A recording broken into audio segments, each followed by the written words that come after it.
তাই আজ সারা দুনিয়াতে আবার নতুন জাগরণের দিন আসতেছে। মুসলমানরা ঘুরে দাঁড়ানোর সময় এসে গেছে।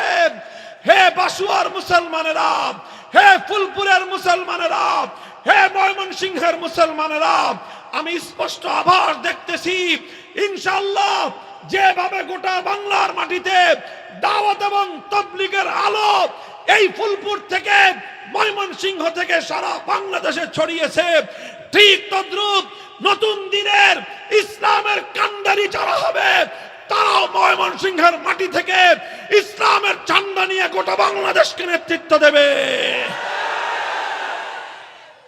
ইন্নাল হামদুলিল্লাহ নাহমাদুহু ওয়া নাস্তাঈনুহু ওয়া নাস্তাগফিরুহু ওয়া নু'মিনু বিহি ওয়া নাতাওয়াক্কালু আলাইহি ওয়া নাশহাদু আল লা ইলাহা ইল্লাল্লাহু ওয়াহদাহু লা শারীকা লাহু ونشهد أن سيدنا ومولانا محمدا عبده ورسوله صلى الله تعالى عليه وعلى آله وأصحابه وبارك وسلم تسليما كثيرا. أما بعد فأعوذ بالله من الشيطان الرجيم. بسم الله الرحمن الرحيم. قل إن كنتم تحبون الله فاتبعوني يحببكم الله ويغفر لكم ذنوبكم والله غفور رحيم. وقال رسول الله صلى الله عليه وسلم كانت بنو إسرائيل تسوسهم الأنبياء كلما هلك نبي خلفه نبي ولا نبي بعدي وسيكون خلفاء فتكثر. بارك الله لنا ولكم في القرآن العظيم ونفعنا وإياكم بالآيات والذكر الحكيم. وبالسند المتصل منا إلى الشيخ الإمام الهمام الحافظ الحجة أمير المؤمنين في الحديث أبي عبد الله محمد بن إسماعيل البخاري رحمه الله الباري أنه قال: باب قول الله تعالى: ونضع الموازين القسط ليوم القيامة وأن أعمال بني آدم وقولهم يوزن. وقال مجاهد: القسطاس العدل بالروبية، ويقال القسط مصدر المقسط وهو العادل، وأما القاسط فهو الجائر. وبه قال حدثنا أحمد بن أشكاب قال حدثنا محمد بن فضيل عن عمارة بن القعقاع عن أبي زرعة عن أبي هريرة رضي الله عنه أنه قال: قال رسول الله صلى الله عليه وسلم: كلمتان حبيبتان إلى الرحمن خفيفتان على اللسان ثقيلتان في الميزان سبحان الله وبحمده سبحان الله العظيم. بارك الله لنا ولكم في القرآن العظيم ونفعنا وإياكم بالآيات والذكر الحكيم. اللهم صل على محمد وعلى آل محمد كما صليت على إبراهيم وعلى آل إبراهيم إنك حميد مجيد. اللهم بارك على محمد وعلى آل محمد كما باركت على إبراهيم وعلى آل إبراهيم إنك حميد مجيد.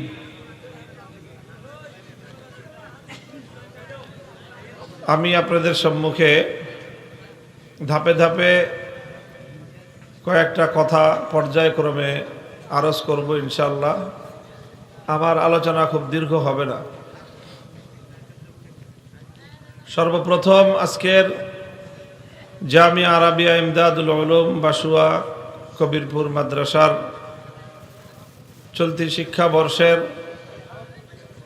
খতমে বুখারী, তো আমি আপনাদের সামনে এবং তালিবুল ইলম যারা আছে বছর এখানে দাওরায়ে হাদিস পড়েছেন তাদেরকে উদ্দেশ্য করে বুখারী শরীফের সর্বশেষ যে অধ্যায়, সেই অধ্যায়টি আমি পাঠ করেছি এবং এই পাঠের মাধ্যমে দাওরায়ে হাদিস ফারিগিন শিক্ষার্থীদেরকে শাইখুল হাদিস আল্লামা আজিজুল হক রহমতুল্লাহ আলাইহির মধ্যস্থতায় ইমাম বুখারী রহমতুল্লাহ আলাইহি পর্যন্ত যেই সনদ আমার হাসিল আছে, সেই সনদের মাধ্যমে আমি তাদেরকে হাদিসের ইজাজত প্রদান করতেছি এবং বুখারী শরীফের সর্বশেষ অধ্যায় সম্পর্কে কাটা কাটা কয়েকটা কথা আমি বলবো। ইমামে বুখারী রহমতুল্লাহ আলাইহি তার জগৎ বিখ্যাত এই হাদিস গ্রন্থ, এটিকে অত্যন্ত গুরুত্বপূর্ণ একটি আলোচনার মাধ্যমে সমাপ্ত করেছেন।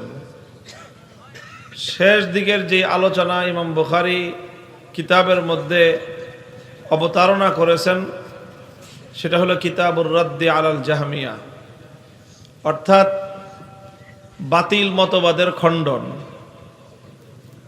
বাতিল মতবাদের খণ্ডন অর্থ কি? এর অর্থ হলো যুগে যুগে দেখা গিয়েছে যে ইসলামের মধ্যে এমন কিছু মানুষের আবির্ভাব হয়েছে যারা ইসলামের বিষয়ে বিভিন্ন ধরনের মন গড়া মতবাদ আবিষ্কার করে। কোনো আকীদা, বিশ্বাস, কোনো আমল, কোনো চিন্তা অথবা কোনো কাজকর্ম, কোনো কথাবার্তা তারা নিজেরা নিজেদের মন গড়া কথা ইসলামের নামে চালিয়ে দেয়। এটাকেই বলা হয় বাতিল মতবাদ। এটা একেবারে প্রাচীনতম ফিতনা ইসলামের মধ্যে, যে এরকম কিছু বাতিল মতবাদ, বাতিল কিছু বক্তব্য ইসলামের নামে জনসমাজে প্রচার করা হয়, যেটার দ্বারা মানুষ বিভ্রান্ত হয়, পথভ্রষ্ট হয়। তো যখনই এই জাতীয় কোনো বাতিল মতবাদের প্রচার ঘটে, তখন যুগের যেই সমস্ত হাক্কানি উলামায়ে কেরাম থাকেন, তখন তারা নীরব থাকতে পারেন না, বরং তাদের দায়িত্ব আর জিম্মাদারি হয়ে যায় সেই বাতিল মতবাদকে খণ্ডন করা। প্রশ্ন করবেন, আলেমদেরকে এই দায়িত্বটা দিল কে? প্রশ্নের জবাব হলো, আলেমদেরকে এই দায়িত্ব দিয়েছেন দুনিয়ার কোনো সরকার নয়, দুনিয়ার কোনো কর্তৃপক্ষ নয়, দুনিয়ার কোনো কমিটি নয়। আলেমদেরকে এই দায়িত্ব দিয়েছেন স্বয়ং আল্লাহ এবং তার রসুল। রসুল আকরাম সাল্লাল্লাহু আলাইহি ওয়াসাল্লাম ইরশাদ করেছেন, ইয়াহমিলু হাযাল ইলমা মিন কুল্লি খালাফিন উদুলুহু ইয়ানফুনা আনহু তাহরিফাল গালিন ওয়া ইনতিহালাল মুবতিলিন ওয়া তাওয়িলাল জাহিলিন। যে প্রত্যেক যুগে যুগে কোরআন এবং হাদিসের এলেমের ধারক বাহক কারা হবে? কোরআন এবং হাদিসের ধারক বাহক যারা হবে তাদের তিনটা দায়িত্ব হবে।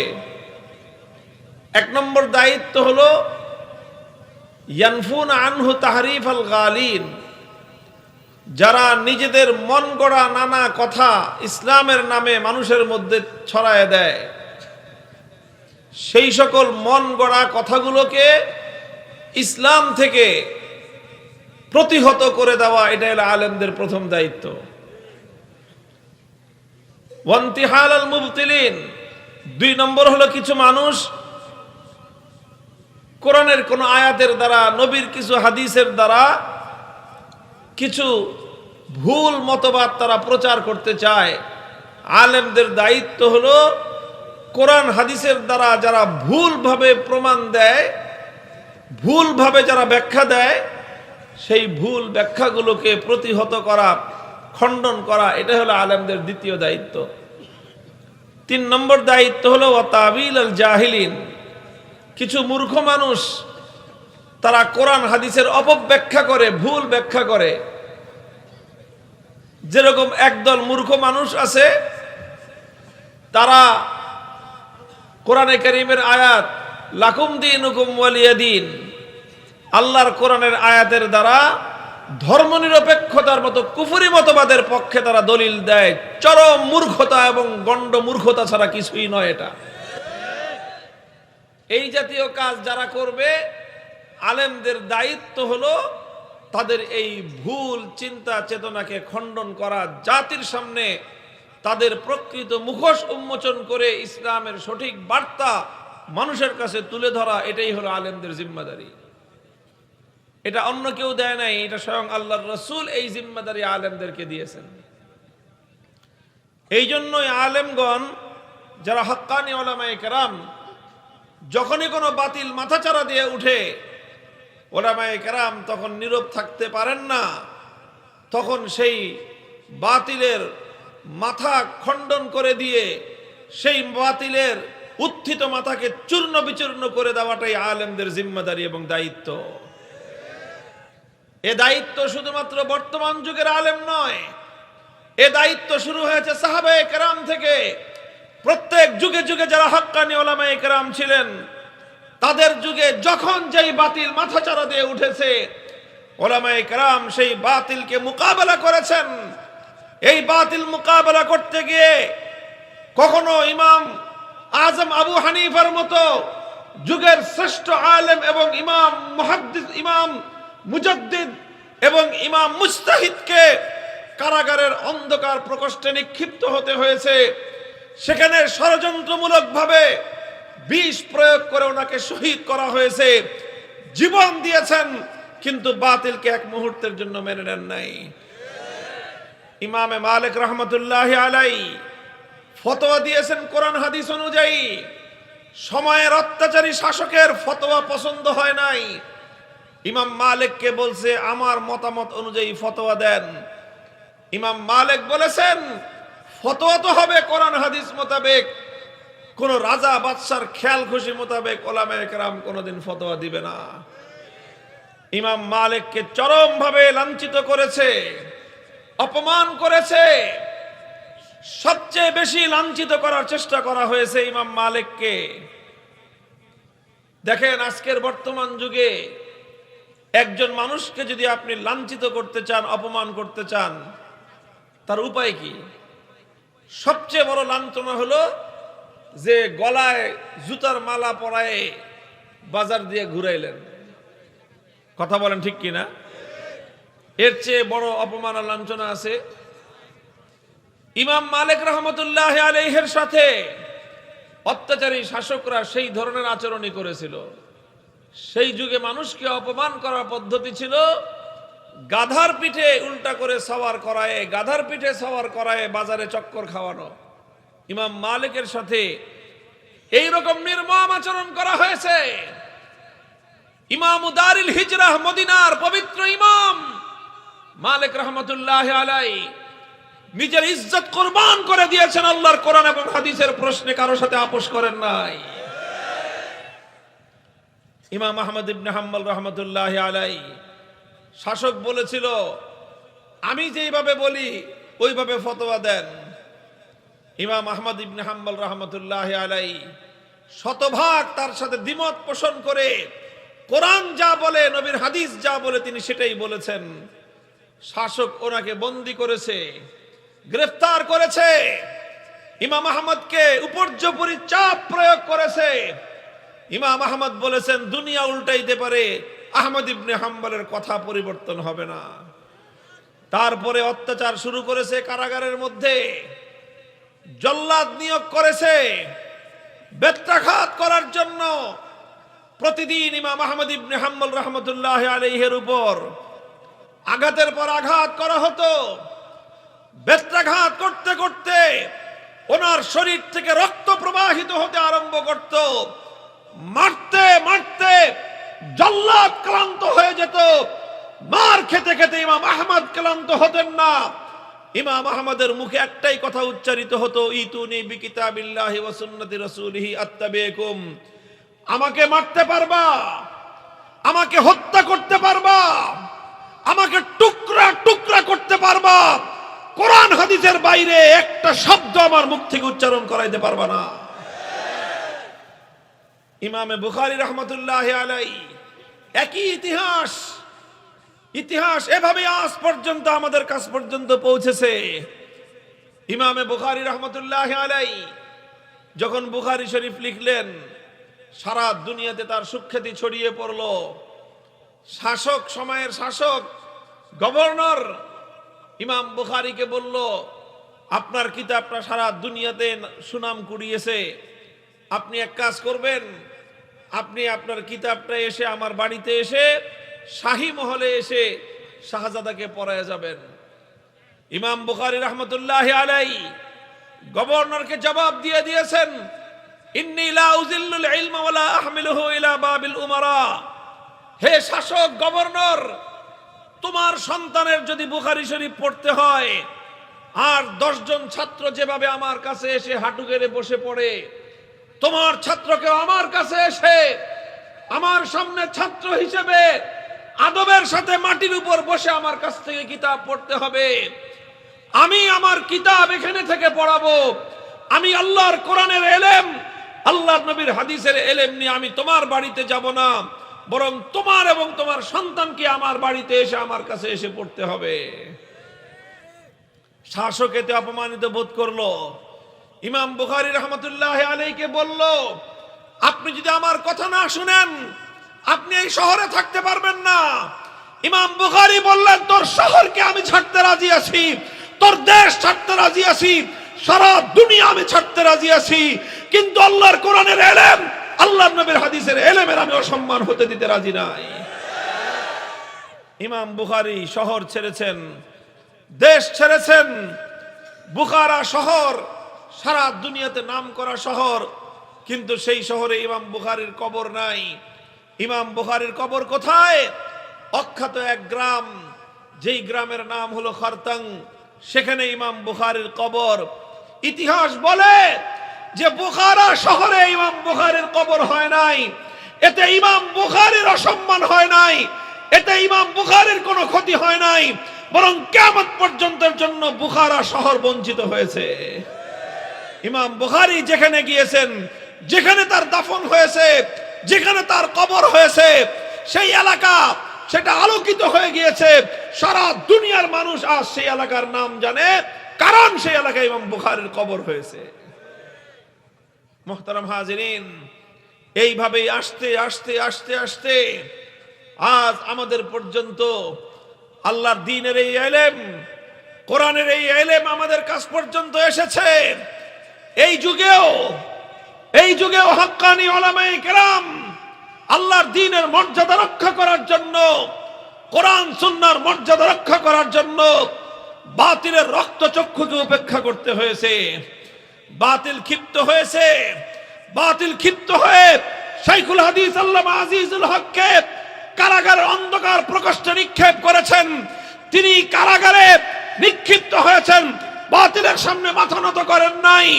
শাইখুল ইসলাম কায়েদে মিল্লাতে ইসলামিয়া আল্লামা জুনায়েদ বাবুনগরীকে ষড়যন্ত্রমূলক ভাবে ওনাকে হত্যা করা হয়েছে, জীবন দিয়েছেন, বাতিলের সামনে মাথা নত করেন নাই। আমাদের মতো দুর্বল মানুষরাও বাতিল যখন বলল ভাস্কর্যের পক্ষে কথা বলতে হবে, আমরা বলেছিলাম জীবন যেতে পারে, আল্লাহর কোরআনের সরাসরি বিপক্ষে, ভাস্কর্যের পক্ষে কোনো কথা বাংলার আলেম সমাজ বলবে না।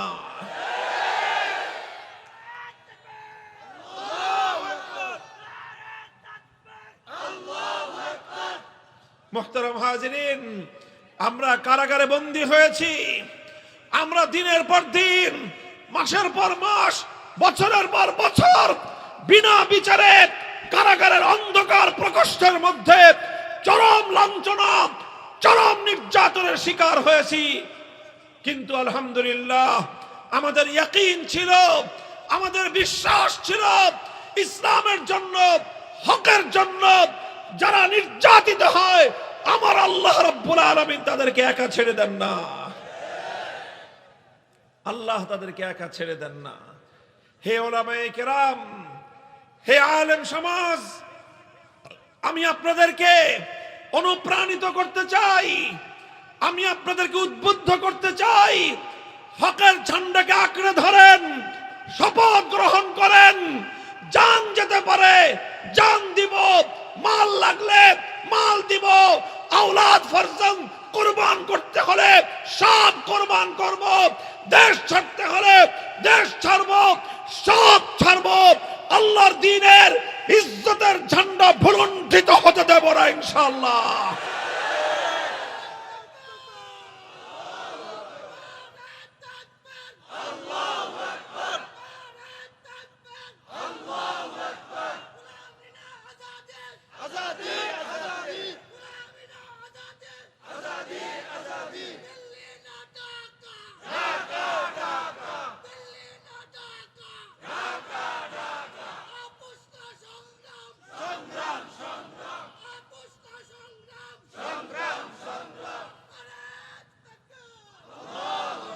হে বাংলার তৌহিদি জনতা, আমি তোমাদেরকে বলে যাই, আজ আমরা বাংলার মাটিতে দাঁড়িয়ে আজাদির যেই পতাকা উত্তোলন করা হয়েছে, স্বাধীনতার যেই পতাকা উত্তোলন করা হয়েছে, জুলাই যুদ্ধে সহস্রাধিক তাজা প্রাণ বুকের লাল রক্ত দিয়ে আজাদির যেই ঝান্ডা, যেই নিশান উড্ডীন করেছে, রক্ষা করতে হলে যদি আবার লক্ষ প্রাণের শাহাদাতের রক্ত দিতে হয়, রক্ত দিতে প্রস্তুত থাকতে হবে।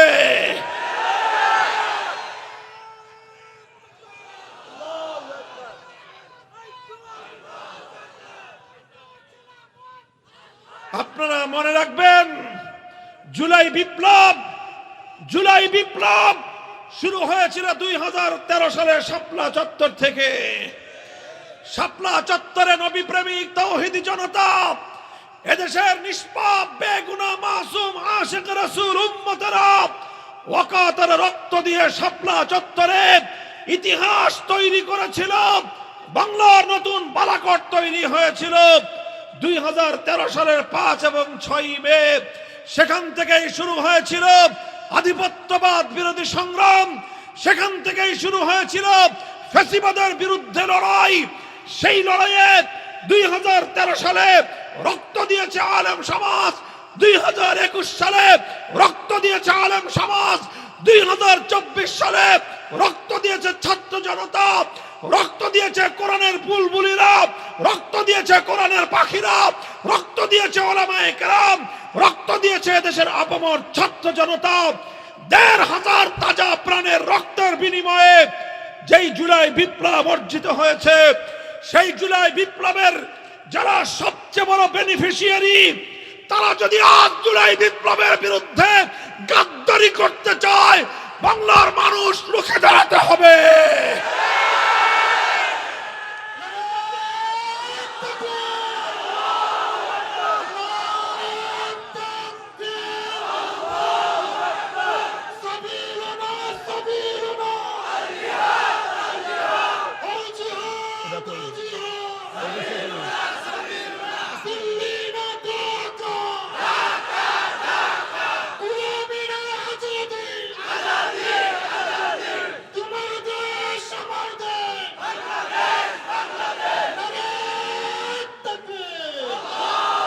হে আমার বাংলার তৌহিদি জনতা, শাইখুল হাদিস আল্লামা আজিজুল হক রহমতুল্লাহ আলাইহিকে একটা কথা আমি বহুবার বলতে শুনেছি।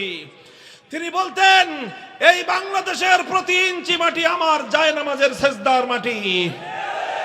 আমার এই জায়নামাজের সেজদার মাটিতে যদি কোনো শকুন চোখ ফেলতে চায়, সে চোখ আমরা উপড়ে ফেলবো ইনশাআল্লাহ। জুলাই বিপ্লব হয়েছে, বাংলাদেশের এমন কোন জেলা নাই যেই জেলার টকবগে তাজা যুবকেরা রক্ত না দিয়েছে। কেন রক্ত দিল? নিশ্চিত মৃত্যুর কথা জানতে পেরেও রাজপথ ছেড়ে যায় নাই। ইতিহাসের অনন্ত সাক্ষী, কালজয়ী সাক্ষী এখনো নেট দুনিয়া ইন্টারনেটের মধ্যে আছে। পুলিশ কর্মকর্তা স্বরাষ্ট্রমন্ত্রীকে বলতেছে যে স্যার, একটারে গুলি করলে একটাই মরে, বাকিটি যায় না। একটা যে গুলি খায় সেই মরে। ওরা মনে করেছিল একজনকে গুলি করলে একজন মরলে ভয়ে বাকিরা পালিয়ে যাবে, কিন্তু দেখা গেল সম্পূর্ণ তার ব্যতিক্রম চিত্র। একজন মরলে 10 জন দাঁড়িয়ে যায়, 10 জন মরলে 1000 জন দাঁড়িয়ে যায়। 1000 জন মরার পরে লক্ষ কোটি মানুষ রাস্তায় বেরিয়ে এসেছে। ইতিহাসের বর্বরতম জালিম অত্যাচারী স্বৈর শাসক যুগের লেডি ফেরাউন বাংলার পবিত্র মাটিতে 1 ইঞ্চি জায়গায় তার ঠাঁই হয় না। আজ সেই জুলাই বিপ্লবের পক্ষে না বিপক্ষে বলেন? আপনারা জুলাই বিপ্লবের পক্ষে না বিপক্ষে? আবার বলেন, জুলাই বিপ্লবের পক্ষে না বিপক্ষে? আল্লাহকে সাক্ষী রেখে বলেন, জুলাই বিপ্লবের পক্ষে না বিপক্ষে? যদি জুলাই বিপ্লবের পক্ষে হয়ে থাকেন, গণভোটে জুলাই বিপ্লবের পক্ষে হ্যাঁ বলতে হবে।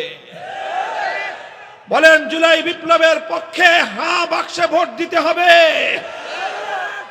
আমি বাংলাদেশকে যারা ভালোবাসেন, বাংলাদেশকে যারা ভালোবাসেন, যারা বিসমিল্লাহকে ভালোবাসেন, যারা শহীদ প্রেসিডেন্ট জিয়াউর রহমানের আল্লাহর উপর অবিচল আস্থা এবং বিশ্বাসকে যারা এখনো মনে প্রাণে ধারণ করেন, খবরদার জুলাই বিপ্লবের বিপক্ষে দাঁড়াবার চেষ্টা করবেন না। জুলাই বিপ্লবের বিপক্ষে যদি দাঁড়ান, হাসিনা গেছে যেই পথে, আপনারাও ভেসে যাবেন সেই পথে।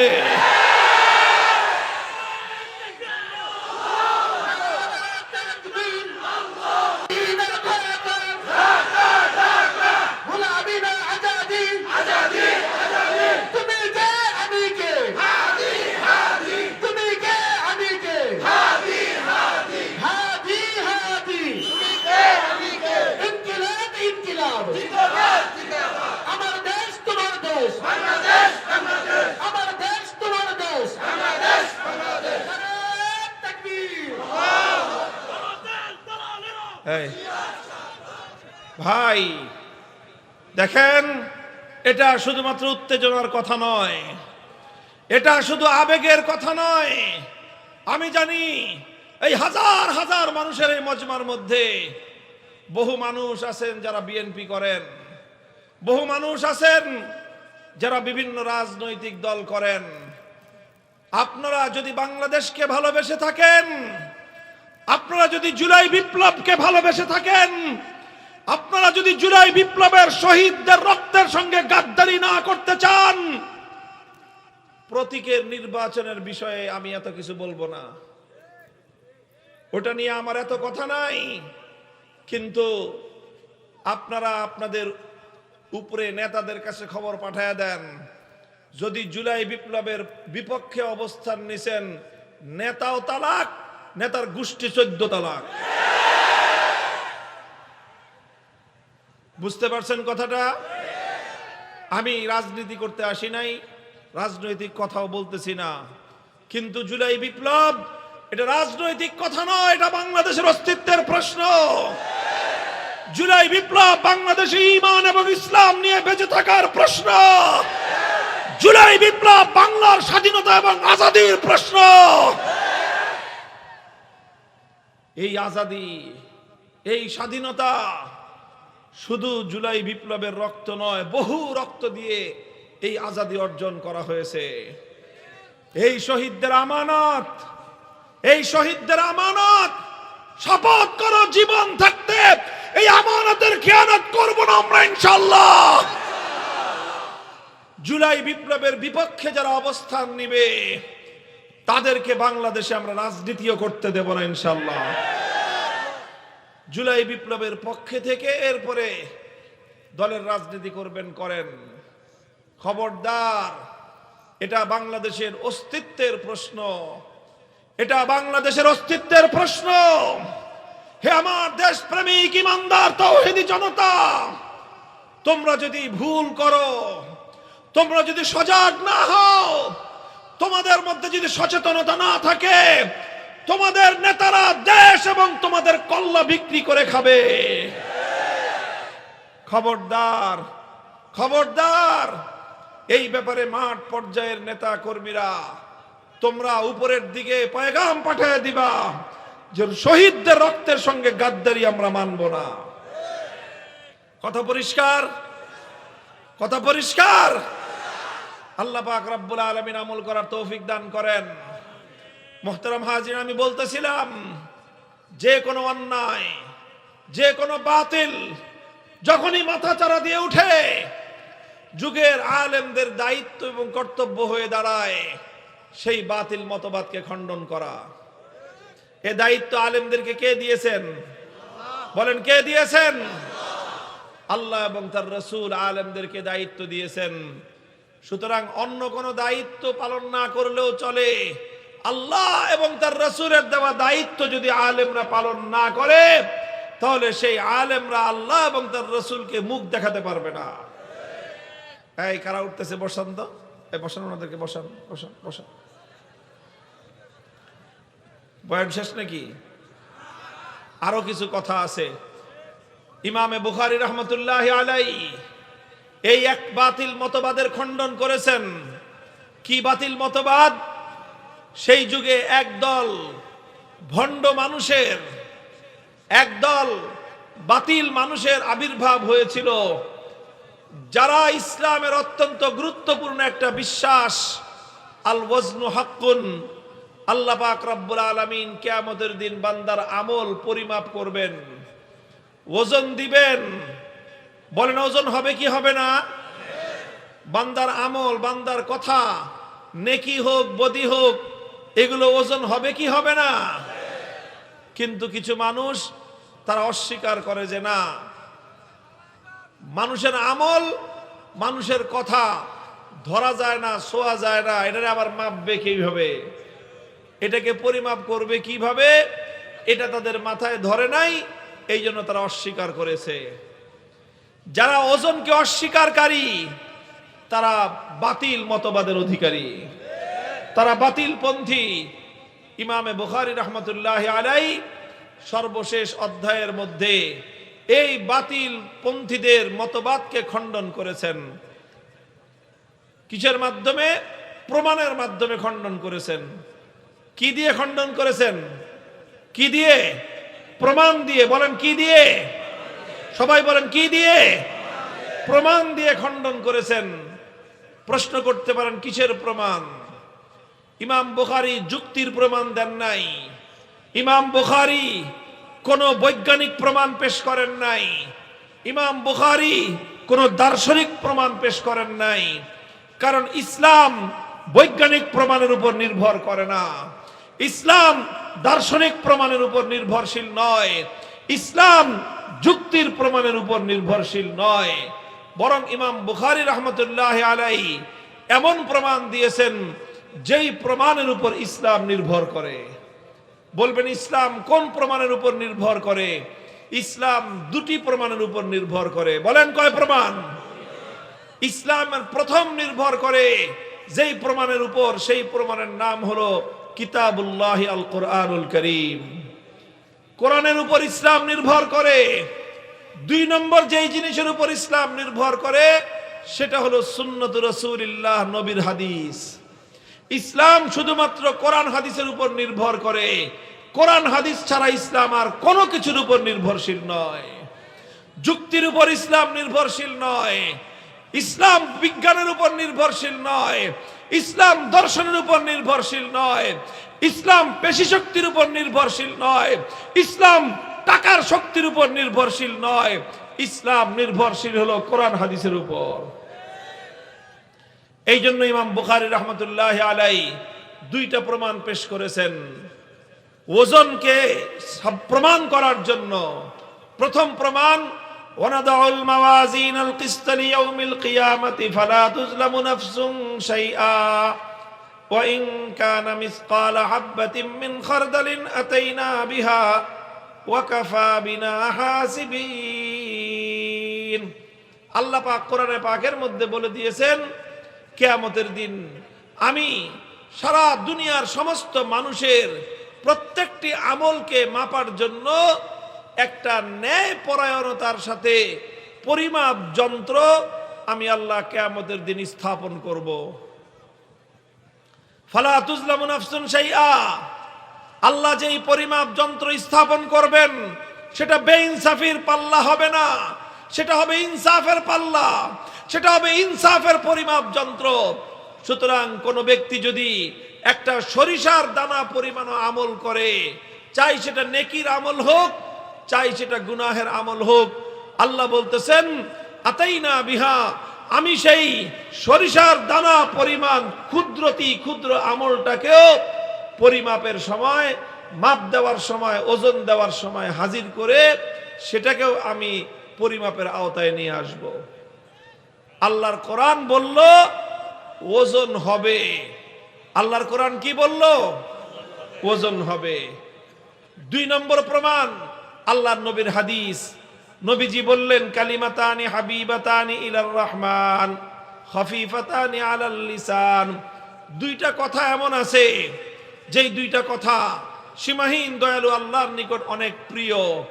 খফিফাতানি আলাল লিসান, মুখে উচ্চারণ করা খুব সহজ, খুব ছোট্ট 2টা কথা, কিন্তু সাকিলাতানি ফিল মিজান, ওজন দেওয়ার যন্ত্রের মধ্যে সেই 2 কথার সওয়াব অনেক ভারী হয়ে যাবে। আল্লাহর নবী বলতেছেন মিজানের মধ্যে এই 2 কথার ওজন অনেক ভারী হবে। নবীজি বলতেছেন মিজান আছে, আল্লাহর কোরআন বলতেছে মিজান আছে। আল্লাহর কোরআন বলতেছে ওজন হবে, নবীর হাদিস বলতেছে ওজন হবে। কোরআন হাদিসের দ্বারা একটা জিনিস প্রমাণিত হওয়ার পর ইমানদারের কাছে আর কোনো প্রমাণের দরকার আছে? জোরে বলেন, আর কোনো প্রমাণের দরকার আছে?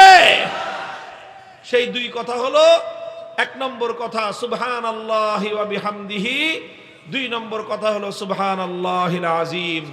আমার ভাইয়েরা, আমার আখেরি পয়গাম আপনাদের কাছে, ইমামে বুখারী রাহমাতুল্লাহি আলাইহি উম্মতকে একটা শিক্ষা দিয়েই কিতাব শেষ করলেন। সেই কথাটা হলো এই, হে উম্মতে মুহাম্মাদিয়া, তোমরা যদি ঈমানদার হয়ে থাকো, তোমরা যদি মুসলমান হয়ে থাকো, তোমরা এমন বিশ্বাসকে ধারণ করবা যেই বিশ্বাস কোরআন হাদিসের দ্বারা প্রমাণিত। তোমরা এমন আমলকে আঁকড়ে ধরবা যেই আমল কোরআন হাদিসের দ্বারা প্রমাণিত।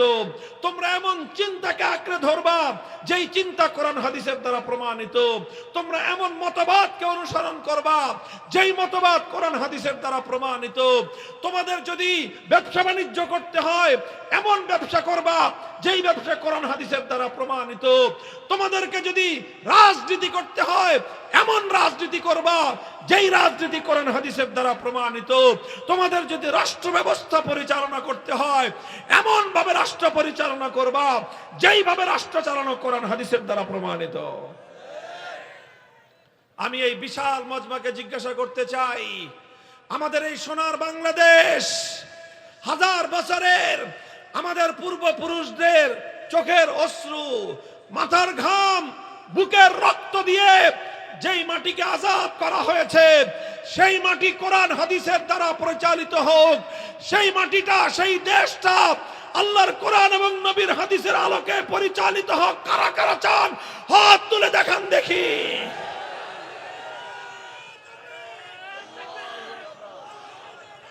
হাত নামান। এটা কি হাত শুধু দেখানোর জন্য দেখাইছেন না বিশ্বাস থেকে দেখিয়েছেন?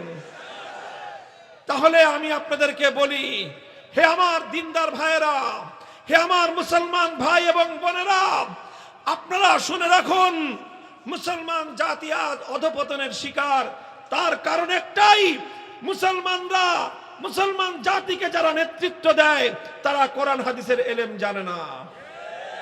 আবার বলছি, মুসলমানদের পতন, মুসলমানদের জিল্লতি, মুসলমানদের অপমান, মুসলমানদের লাঞ্ছনা, মুসলমানদের দুর্গতির সবচেয়ে বড় কারণ, মুসলমানদেরকে যারা নেতৃত্ব দেয় তাদের পেটের মধ্যে বোমা মারলেও কোরআনের আয়াত নবীর হাদিস শুদ্ধভাবে বের হবে না। তাই আজ সারা দুনিয়াতে আবার নতুন জাগরণের দিন আসতেছে। মুসলমানরা ঘুরে দাঁড়ানোর সময় এসে গেছে। হে বাসুয়ার মুসলমানেরা, হে ফুলপুরের মুসলমানেরা, হে ময়মনসিংহের মুসলমানেরা, আমি স্পষ্ট আভাস দেখতেছি ইনশাআল্লাহ যেভাবে গোটা বাংলার মাটিতে দাওয়াত এবং তাবলীগের আলো এই ফুলপুর থেকে ময়মনসিংহ থেকে সারা বাংলাদেশে ছড়িয়েছে, ঠিক তদ্রূপ নতুন দিনের ইসলামের কান্ডারি যারা হবে তারাও ময়মনসিংহের মাটি থেকে ইসলামের ঝান্ডা নিয়ে গোটা বাংলাদেশকে নেতৃত্ব দেবে।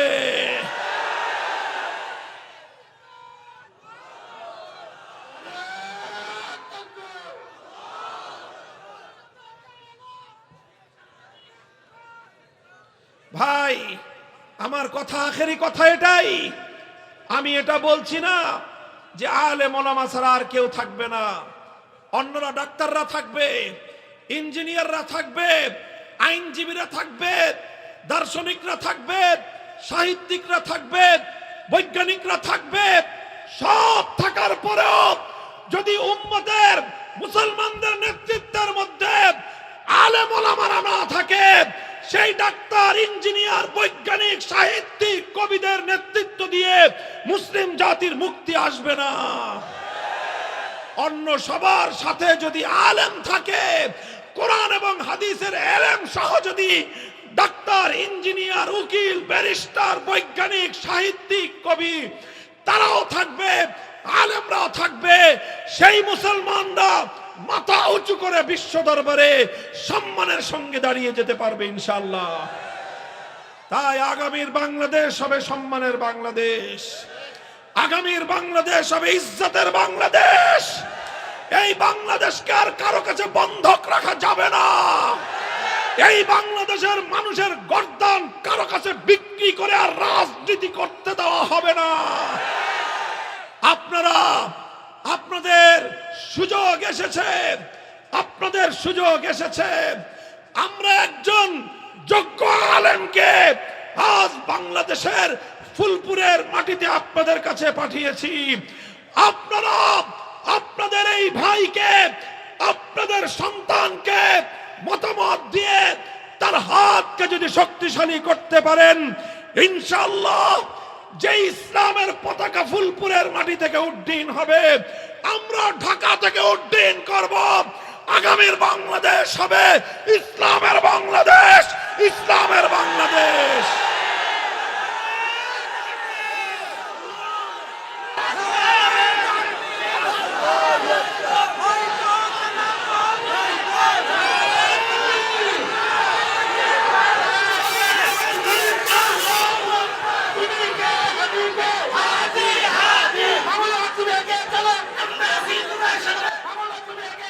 ভাই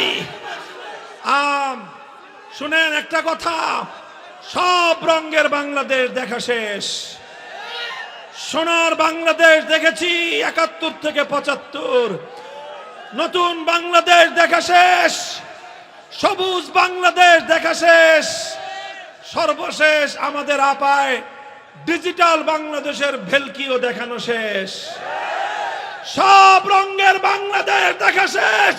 এবার বাংলার মানুষ ইসলামের বাংলাদেশ দেখতে চায়, আল কোরআনের বাংলাদেশ দেখতে চায়, খেলাফতের বাংলাদেশ দেখতে চায়।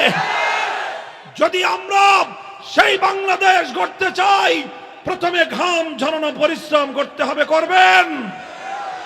এরপরে চোখের অশ্রু দিয়ে খোদার কাছে সাহায্য চাইতে হবে, চাইবেন।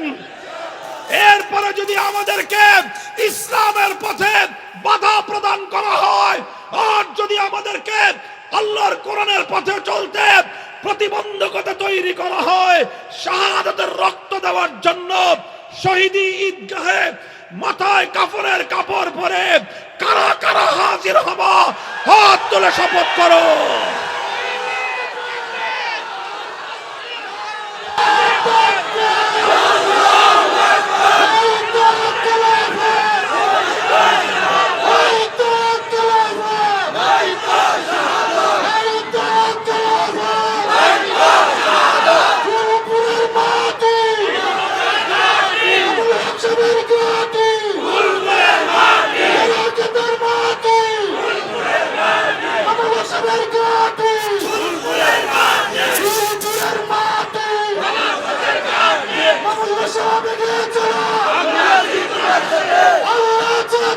সাথে আমাদের সাহাবিকে চলো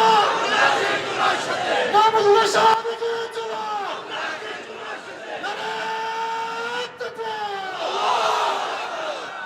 মুহতারাম হাজিরিন, এই যে আপনারা শপথ করলেন, এটা কি শুধু কথার কথা? বলেন শুধু কথার কথা না অঙ্গীকার? বলেন কথার কথা না অঙ্গীকার? শপথ শপথ বলেন শপথ। কার সাথে? বলেন কার সাথে? ইনশাআল্লাহ আমরা যদি আমাদের শপথ রক্ষা করি, বিজয় দিবেন কে? সাহায্য করবেন কে?